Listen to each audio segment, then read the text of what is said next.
all 7 board members present. We will begin tonight with our public forum. Can you speak up a little bit? We will begin tonight with our public forum. And the first person signed up to speak is Nicole Cosper. You may approach the mic. And you have 3 minutes, and we will time you. Okay. At the end of your 3 minutes, you will hear an alarm. Okay, thank you. Good evening. First of all, thank you for calling this meeting, and I personally thank you for allowing me the opportunity to speak. My 2 children attend elementary school in San Marcos CISD and are part of the dual language program, Gifted and Talented program, and one of those children receives 504 special education for dyslexia. As a parent whose children rely on state-funded public education and its special programs, I'm very concerned about any backlash the district may receive from the state of Texas in defiance of the governor's order. What are the financial consequences if the district defies the governor's order? As I recall, 100% of students receive free meals in the district, and San Marcos CISD students with special needs, such as dyslexia, need state funding and can't risk being alienated from their right to public education. Will the state be able to hold funding in the case San Marcos CISD defies the order? Lastly, why does the board feel like children in San Marcos CISD must be mandated on what to do rather than let their parents decide what is in the child's best interest in this unprecedented time in our history? In town and in the state of Texas, there is no mask mandate. People continue to move freely throughout our community and the state. There have been concerts and sporting events attended, churches in session, and businesses all allowing for individuals to do what they feel is best for themselves and their families. Our state and our community have empowered people to make educated choices on vaccination and mask usage, and I ask the district to empower families in the same manner. My questions regarding financial backlash of any kind, not just affecting students, but toward the district as a whole, including salaries for teachers, need to be answered. And personally, I feel every parent should know the answers to that before the board jumps on what seems to be a political bandwagon of larger communities in the state against our governor. This seems like a lot of gray area that could possibly affect the most vulnerable population in our small community, the young, the hungry, and the disabled children of San Marcos, Texas. This district has money to fight lawsuits, then why doesn't it allocate money towards funding the community it serves? For example, giving teachers money for school supplies, or funding a virtual school option, or helping teachers financially with when they have to isolate due to exposure and don't have sick time. There are a number of options for allocation of legal funds to where they should go, which is toward the community. The board has already given every employee in the district a financial incentive at the cost of taxpayers of $250 to receive their vaccination. Allow them to make their choice and allow the parents the autonomy to decide what is best for their child, as the governor's order states. This fight with the governor's office is not the responsibility of the school district. What was that? Excuse us, the 3 minutes are up. Oh, I didn't hear a ding, I'm sorry. The fight with the governor's office is not the responsibility of the school district, but with the people that are wanting the change they seek. As a parent, I ask that you vote against this. Thank you, ma'am. Second speaker, Benjamin Graham. You already have it written down.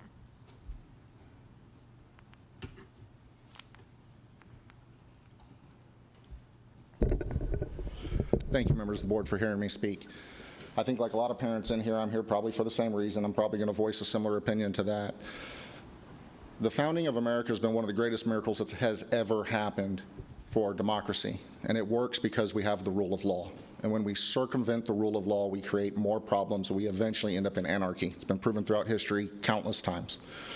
What this board is doing is fixing to hold a vote that goes against the governor of the state of Texas. I have never in my life even considered the fact that a board would take a position in direct contradiction of a governor's order, let alone in the state of Texas. It is appalling, and it is shameful that you guys have even gotten to this point. I personally find it frustrating and disgusting that we were notified of this meeting via email earlier today. I also find it infuriating that it's not listed on the website that's supposed to show when you guys are having these meetings. I don't like sneaky backdoor. If you're going to do it up front. But you shouldn't be doing it at all. We should not be here. We should not be having this conversation. The governing bodies that supersede this body have already made their ruling. Currently, throughout the entire United States, Supreme Court after Supreme Court case is being upheld against mask mandates. For anybody in here that wants to wear their mask, good on you. When COVID was first announced and we couldn't find masks, my wife sewed masks for every member of my team to make sure we were safe. When the first mask mandates came down, we played along. We are a year and a half in, folks. The vaccine does not stop the virus. You're still going to get it anyway. You might not get it as bad, but you're still going to get it. We are not going to administratively fight this virus. It's here. It's here to stay. Like every flu that's come before it and every flu that's going to come after it and every variation of it that's going to come. But what I have seen in my 5 years of being a member of this fantastic community is that the education level of my kids has plummeted since I moved here. And that's a pretty tough bar because I'm from Corpus Christi and they're not known for great education. And you guys are on a downward trend. I have had meetings with administrators in the school to talk about kids that are groping my kids and other kids being allowed to stay in the band hall. I have had all-out confrontations with principals about whether or not we're going to buckle up our kids before we drive through the parking lots. And I have had meetings for my special needs son where they couldn't even tell me what his learning style was. So why on earth is this body devoting more time and more resources to another topic that has been asked and answered when I can think of at least 3 things that y'all could be doing with your time that would be more productive for my family and for everybody else's family? It is time for the nonsense to stop. It is time for you guys to take a step back out of this role. If you feel that you need to partake, Capitol's 30 minutes away. CDC is looking for people. But get out of this business and get back into the business of our children's education. Thank you. Thank you, sir. Grandpa Seibert?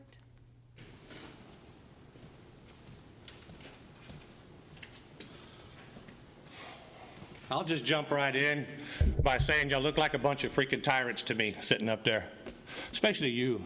When you came in without your mask, you sat there and you thought it was funny after I took your picture, you put your mask on. That's the kind of stuff that we're talking about, and you over there don't even return an email, Mr. Cordova, or whatever your name is. That's coward. You're a coward. But you want to sit here and try to mandate a mask. And then y'all, this gentleman here, y'all put it out at the last minute today. Seriously. Y'all want to put out a little survey today, right?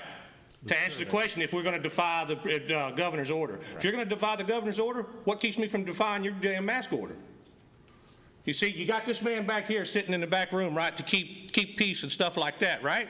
Make sure people follow the rules, because that's why I said what I did a while ago. To watch this man jump up and try to confront me for freedom of speech.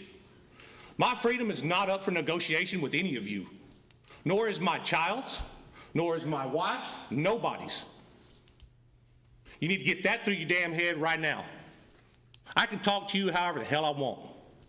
That's what you need to understand sitting back there in the corner before you try to threaten me again like that. Now, you made the intention with the remark that you're a cop and going like this and want to talk to me outside. You have no right to do that. You have no right to interfere on my freedoms, especially wearing a damn gun and a badge. I can consider that official oppression on your part. It's time that you understand that you're not in charge. I don't work for you guys. You work for us. So when you come in without a mask and you sit there and I take your picture without your mask on, and then you laugh and you think it's cute and funny afterwards, and then you got to sit here and y'all going to sit here and take the audacity to try to go against the governor, right? But yet you got this man sitting in here trying to keep me in order.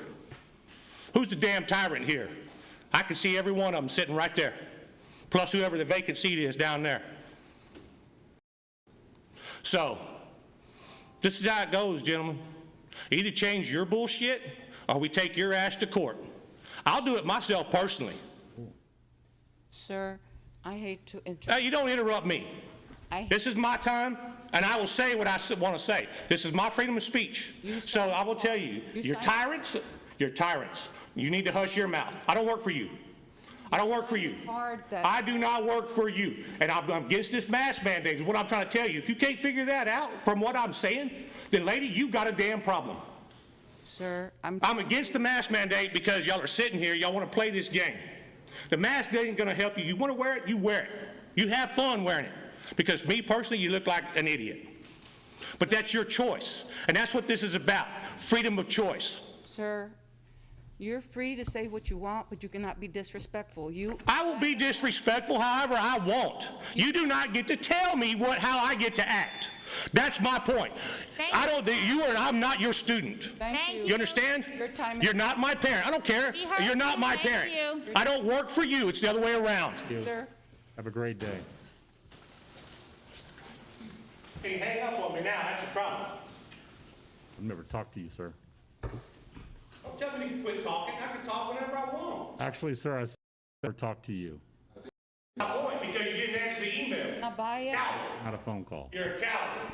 I Nabaya. called for you 3 or 4 different times. Ask what's your name sitting up there. Ms. Cantu, can we move to the next speaker, please? Contacted them with flunkies that wanted to hang up on me because I confronted them about what I had to say about you wanted to mandate the mask in school. These kids go hang out after school with no mask on, but yet they come back. You want to try to force them in a mask. What's the difference? Them hanging outside Thank you. without the We mask appreciate you. here? Your time's up, sir. Thank you. Your time is up. Nataya Buensalva. I'm sorry if I mispronounced your name. I don't. Yes, I am Natalia Yunusova. Unisova. Yes. Thank you, ma'am. And my son is going to high school. We are immigrants, legal immigrants, and we came to this country because this country is free, for free choices, for everything. And I don't like my son being forced to wear a mask. Last year, he came back from school with pale face, very tired, and went to bed to sleep. So I don't want him to wear a mask.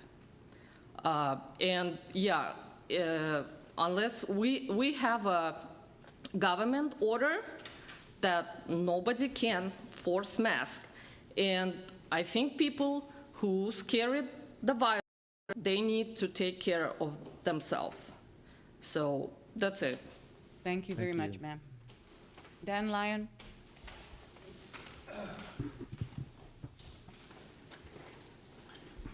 Thank you very much, Board. I also did not get a whole lot of time to prepare data on this. I do agree with the last 4 speakers. This is pretty much a communist totalitarian system. Y'all might not be able to trace it all, but I've been tracing it for quite a while, and believe me, this is not just something that's happening locally, it's happening all over the country, and basically it's to overthrow people's constitutional rights. That being said, you know, the NIH and the CDC, they've both contradicted themselves repeatedly. Sometimes they say, oh yeah, wear the mask. Other times they say, no, the mask is worthless. And then they say, wear 2 masks. And how many hoops are they going to have us jump through before they stop this? Because let's face it, the children are the least vulnerable to this virus.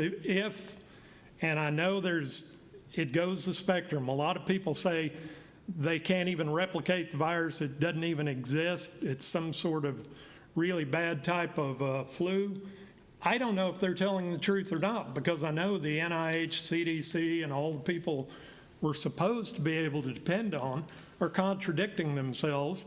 And frankly, they're not, I don't believe them to be truthful in a lot of cases. So anyway, this one gentleman had said that the educational system's going straight down the tube. I agree with that. I pointed that up several times, and I know that this is not the time to point that up again, but just to say that that's what you should be concentrating on, not on this virus.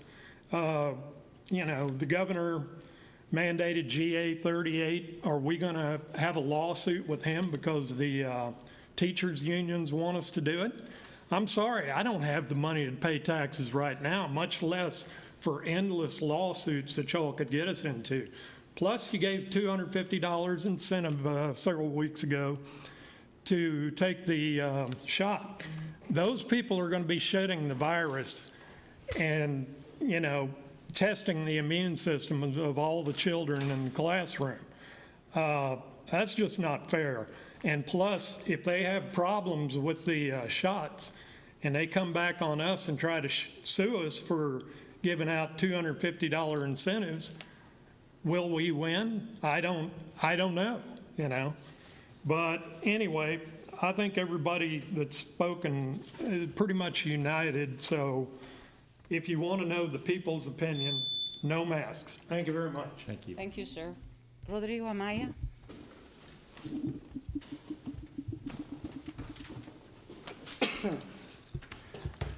Thank you. I'm here again. I'm just wondering, you know, every time I come up here, I'm going to start making it a little bit more regular. But as far as phone calls, like that gentleman talked about, the superintendent not returning the phone call, I too have had that experience. That's why I'm forced to come up here on this podium and address y'all. I'm tired of sitting down in a restaurant somewhere and folks complaining to me about just how much damage y'all are causing here by some of the votes that y'all cast. You know, I wish, you know, like me and Mr. Lyons were talking earlier, I wish I could say that I trust y'all to do what's in the best interest of the children. I don't. I know most of y'all have been sitting here for some time. A couple of y'all are newly elected. I haven't really categorized you as far as whether we trust you or not. I visit around a lot with the community. We're depending on y'all to turn that around and to be real leaders, because the majority of the former trustees, they've done a very, very poor job, and it just continues. I'm so glad the parents are coming up here and letting y'all know how they feel. I wish they would do it more often, and I wish more of them would come and do it, because, you know, it does take a lot of time out of my day, but I do it because I care about the children. I really do. You know, what I've seen as a former employee when I was a bus driver, it was a horrible experience. You talk about leadership that's toxic. Y'all encourage all kinds of employee-related issues, and then when I would try to go and follow the grievance process, nothing ever got done. I was run out of the administration office like if I was the plague. Y'all don't want to hear the truth. You know, y'all are supposed to be setting the example for these students to be good citizens, to tell the truth. You know, some of you folks on this panel got some serious personal issues that should disqualify you from sitting up here. Why have you not done the right thing and stepped down? This is why y'all don't have any credibility.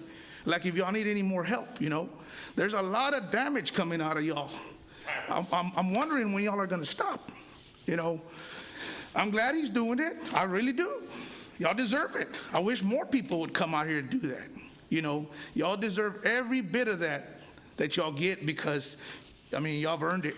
Y'all repeatedly make mistakes that are not in the best interest of the children. Thank you. Thank you, Mr. Thank you. Julie Fisher? Feeling like tyrants yet, being called out? Julie Fisher? That's what it sounded like. Hi, I'm Julie Fisher. I'm one of our local pediatricians here at Corridor Pediatrics. And I was actually asked to come and talk to you guys today about the medical facts of this whole thing. So currently right now, the Delta variant is ravaging across the United States, particularly across the state of Texas and in our community, okay?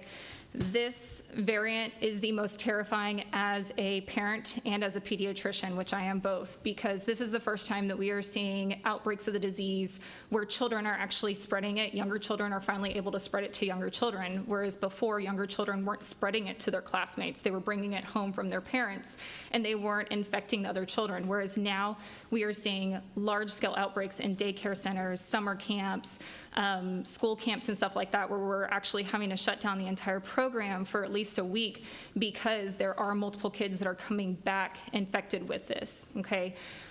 Our hospitals are full at maximum capacity. There is no room. They discharge one patient and there are 3 waiting in the emergency room for beds.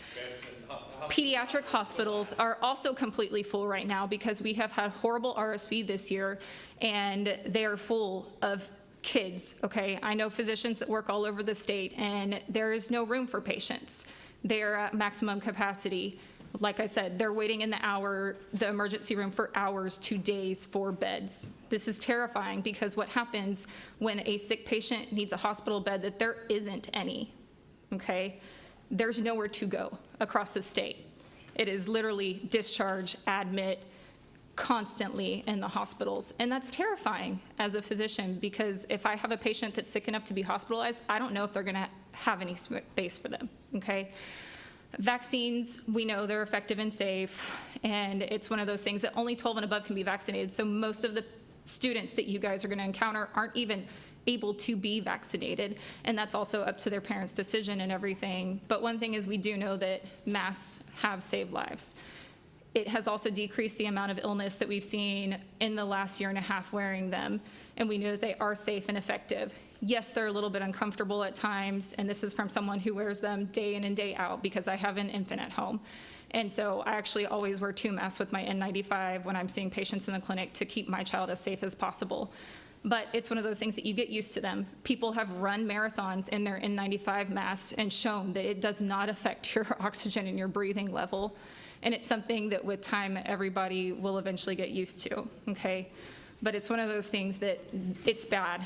It is really bad. And this is the first time that we are going to see large-scale outbreaks in schools and daycare settings. And so for the safety of our children, especially those 12 and under who aren't able to be vaccinated, the best thing to do is to have them wear masks. I know that's not the popular opinion, but that's the medical science. Thank you, Dr. Thank you, Fisher. Dr. Fisher. I'd like to see where you got your facts from. Before I hit right your proof. Let's see where you got it from. You see your data. 'Cause I think it's got lies. Bailey versus Verschoil. what? Verschoil.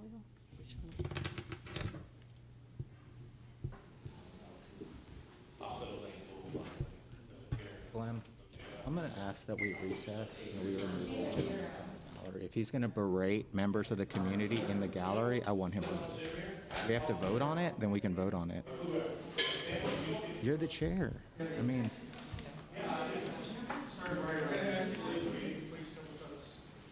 Would you wait and not start yet? You gotta sit here with me in this bullshit. Because if I can't have freedom of choice, freedom of speech, freedom of. I guess you have too many sick kids. Dude, it doesn't matter. I'm not a dude. I haven't, you're not a dude? Nah, I can tell. You're lack of. Yes. Tell a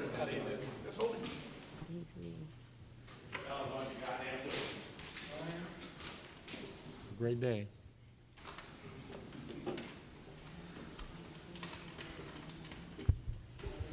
Can I correct a factual mistake? Am I allowed to correct a factual mistake? Can I correct a factual mistake before we let this next speaker go on? And it's to Mr. Amaya who spoke. Yes, I do not call you anymore because I know you're about integrity. So as we're being recorded, I just wanted to know that the reason why I don't call you back is when we met in person in my office off Mill Street and you secretly recorded me. After that point, I don't trust you enough to have you in my office to work with us. At that meeting, you and I were trying to solve an issue, and that is when I caught you secretly tape recording me. So that's just the reason why. So I appreciate you coming up. Thank you. That's it. I'm just stating a fact. Thank you. My apologies to Jake Thank you. Butler. I accidentally put his here, but we're going to go ahead and have Bailey talk, and then after that will be Jake Butler. We haven't skipped you. I'm sorry. Accidentally went over here. You may start, Bailey. Hi, my name is Bailey. My son will be starting kindergarten. I'm very excited about that. I wish I was more excited, though, because the fear that my family has is that because there is no mask requirement in his school, that he will come home sick.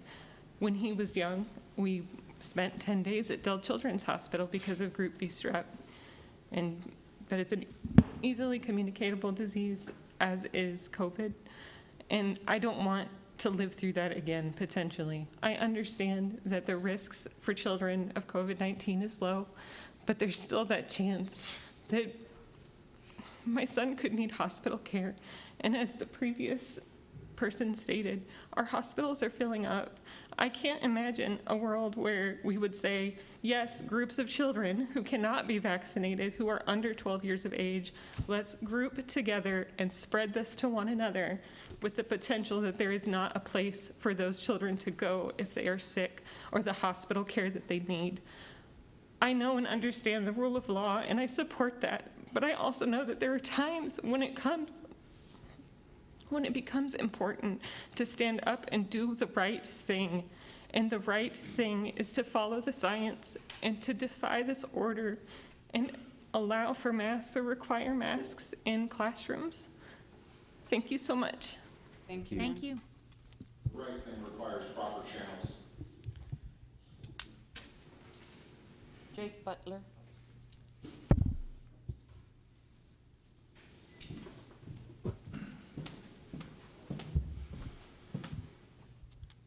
Hello. Thank you for giving me the opportunity to speak today. I've got a son who's going to be starting school in the first grade with you guys. I don't know any of y'all, really. I don't know anything about any of y'all. But I did feel like it was kind of underhanded and a little bit unethical to call a meeting about this topic with such short notice. Not cool.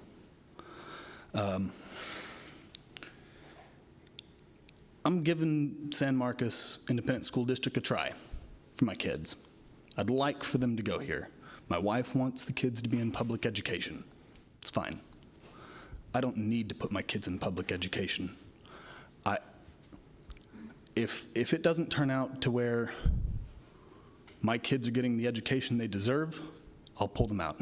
I think that, I'm not sure, but I think that that's how y'all get funding, is by enrollment. Is that correct? Yeah, so I'll just take my kids out if that's the case. I really don't want that. My wife doesn't want that. We want to be a part of y'all's community, but if y'all are gonna do things like mask mandates that make it difficult for my children to get the education they deserve, it says right there up on y'all's plaque, dedicated to education. I don't believe that this mask mandate is an educational matter. Thank you very much for your time. Thank you. Thank you. That concludes the public forum part of our meeting. We're going into consultation with legal counsel regarding mandated masks for employees and students for the 2021-22 school year on 551.071 Texas Government Code.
Our meeting at 7:33.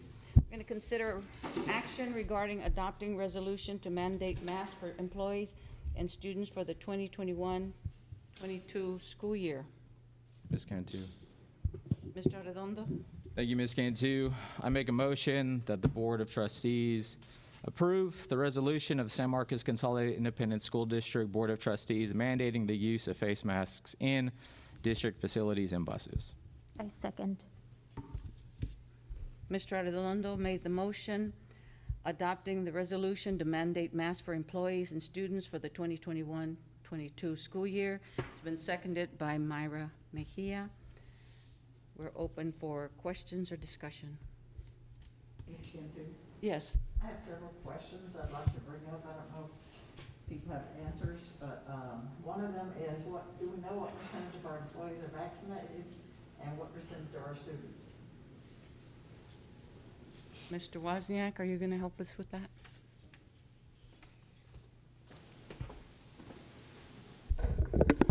So when we ended last year, we were about 70%. And then, of course, went to summer. We don't quite know how many left that were vaccinated and how many came in, but that was a good number when we left. And of course, we'll have that number for you here in the next month as we start to collect data for the incentive. We've met with all the schools, or continuing to, and we're explaining that, and then we're telling them kind of what their timeline is. As far as the kids are concerned, the only data that I have is from Hays County. And today, Mike Jones had texted me that 12 to 15-year-olds, it's about 31%. And he doesn't have true numbers, but his anticipation or his prediction would be that next 16, 17, 18 would also be 30%. So approximately 30% of kids in Hays County. So if you think that San Marcos would be true to that number, it would be roughly 30% of our 8,000 kids. If a mask mandate is passed, how will it be enforced? And what happens to staff and students who refuse? I'm sorry, Dr. Cardona. So once the board makes a decision, then we will have to sit with the principals and the administrative team and figure that out, and we'll iterate and change, but kids will be in the building. What is the possible financial impact of a mask mandate, considering students withdrawing, funds by TA, the state, or withholding of the funds?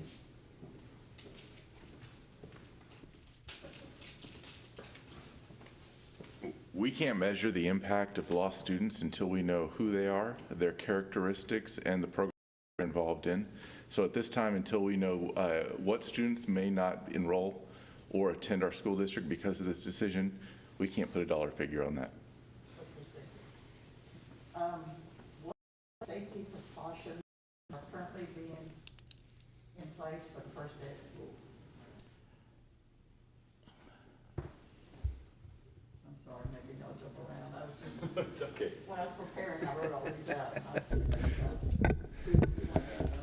So without going over, the entire plan, our plan from last year, a lot of that's been replicated. So for instance, all of our sanitation practices, our disinfectant practices are in place. They're identical. Currently, our plan consists of essential visitors only, as we kind of ended last year, right? Would be ARD meetings, things like that, but no lunch at the table, all those kind of things. We've talked about vaccinations and the incentive, right? That was part of our plan. Of course, the masks were what we're talking about tonight, but social distancing when feasible. So that we've already had multiple conversations. For instance, cafeterias that can be spaced apart will be. Classrooms that can be spaced apart 3 foot to 6 foot will be. So those were the keys, is to keep the social distancing, of course, keep the disinfectant, the sanitation practices, all that kind of stuff. We'll be screening kids just like we did last year. So temperatures when they get on the bus, temperatures when they come through carpool. So really almost identical with our plan last year. And will staff and students be provided with masks? Yes. They don't come with one label. Right, so we currently have probably, I want to say 50,000 disposable masks in our warehouse that we have available for all of our staff and our kiddos. Are the masks the kind that you're wearing right now? Yes, ma'am. We have a supply of N95s as well as K95s, just not. And a lot of, We have thousands of, not to mention, every campus has a 50-gallon container of disinfectant in the workroom, and then we have another 50 for them sitting in a warehouse. So we've got enough disinfectant to last probably 5 years. What exceptions will be made? What about employees and students with mental health and physical conditions? What would they be required to receive an exception? So last year, we had plans for students who are special education and students who are 504, and so we have those committees, and we'll work those same plans. In some cases, some kids who are medically fragile, they are on homebound instruction, and so they have a teacher that goes, to the home. For 504, sometimes, unfortunately, we have children who might get sick during the year, but it's a temporary illness, and they'll work those instructional plans with the campus. And then if we need resources, typically we will come to y'all if we need the resources, but typically we have enough resources to help those families. So let's say they're a special ed or 504 and have dyslexia and I want to be exempt. Do they have to hold a meeting before I'm exempt, or? Dyslexia doesn't exempt you from coming to school or being masked. I don't understand what you're asking. Well, that's what some parents have told me, that their kids who are dyslexic are having some mental health issues, thinking about coming with a mask to wear all day long, 8 hours a day. So we would encourage those parents to get with their dyslexia coordinators on the campuses and work that plan for them and their child. Doesn't dyslexia also fall under the 504 program? It does. That's what I mean. Yeah, I mean, it's so only under special ed if they need the curriculum changed. Otherwise, they qualify under 504. I was just wondering, do they have to hold a meeting before this, if they can be exempt? We are currently holding ARDs and meetings right now because of changes to Texas education law.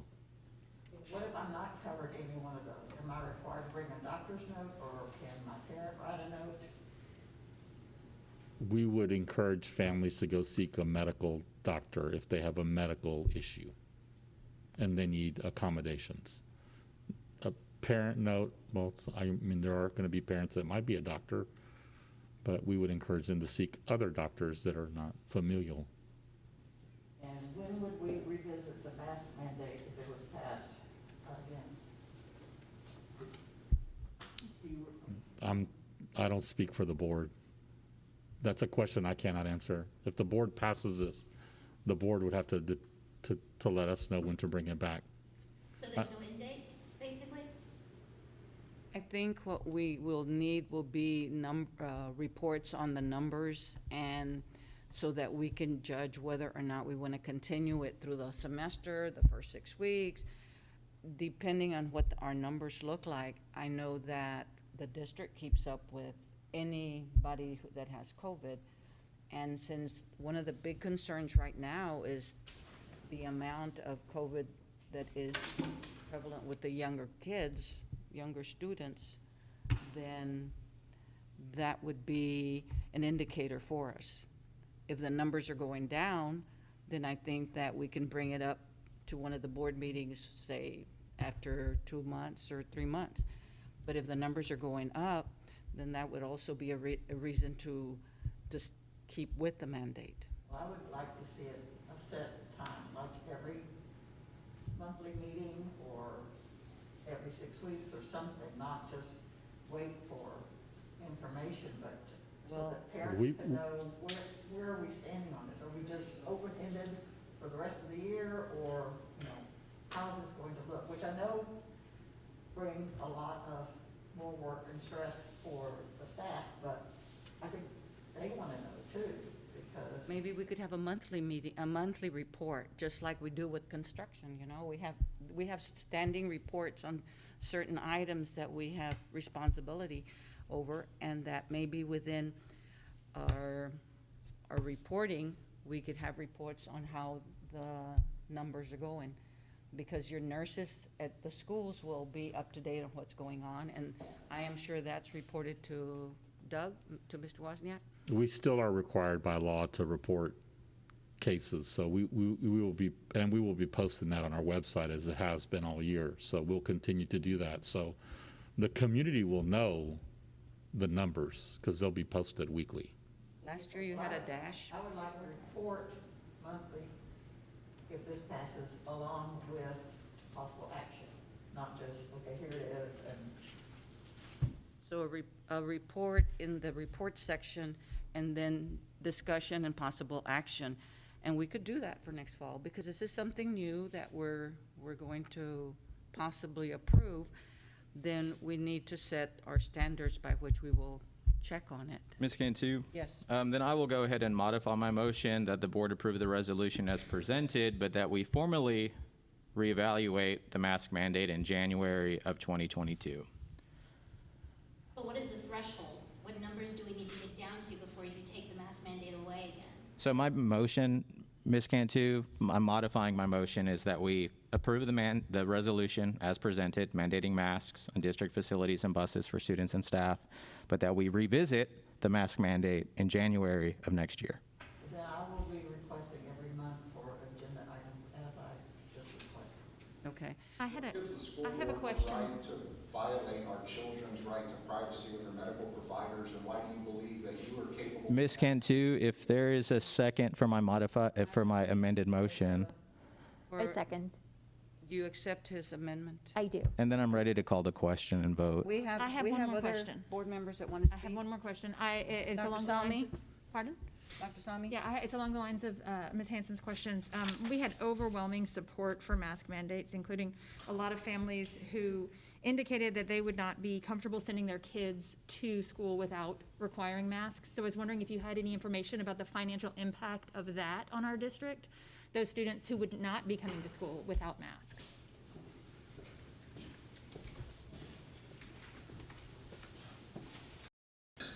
Until we know what students or who they are, what their characteristics are, and the programs they're involved in, we can't measure the impact. What we can say is that the Senate in Texas has passed legislation to allow for remote instruction to be funded, and if that were to come about, there would not be a financial impact. Okay, and that would be true for both students who wanted to wear masks and students who didn't want to wear masks? It would be available, the terms of that haven't been finalized. Obviously, the legislation is not complete, but presumably, and that's a big assumption, it would follow the template from last year, where a family could choose, and the school district would honor that.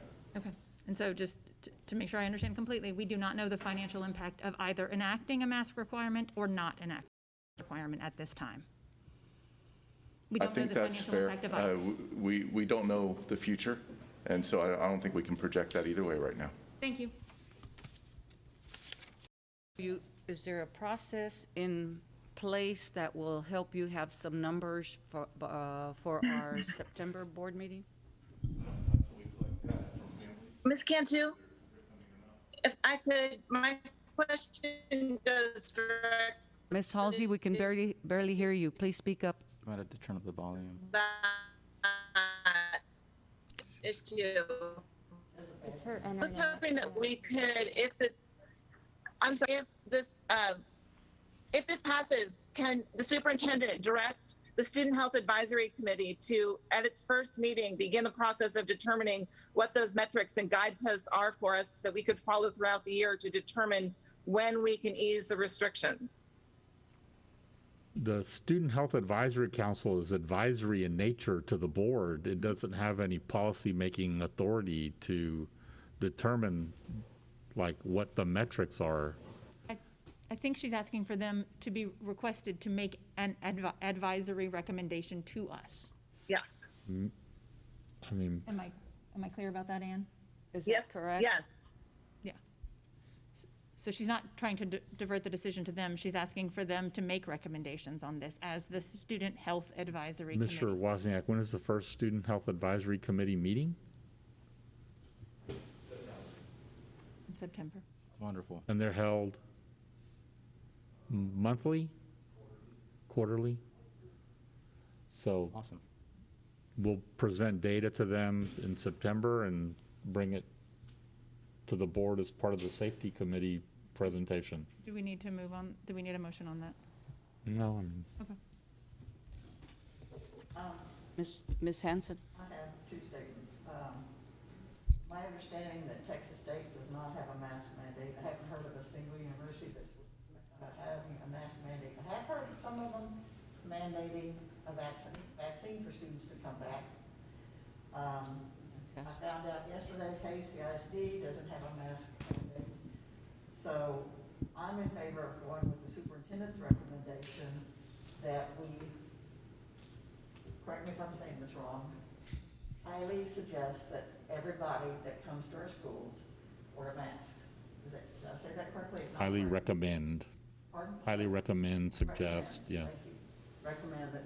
And I wear a mask when I'm outdoors or indoors where I don't know the vaccine status or health status of everybody that I'm around, even some of my family.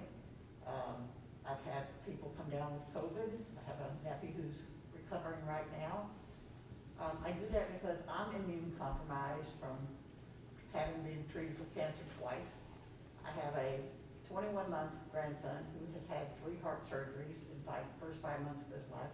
So I'm keeping myself safe for myself and for my family and my grandchildren. And I would hope that if you're able to wear a mask, that you wear a mask.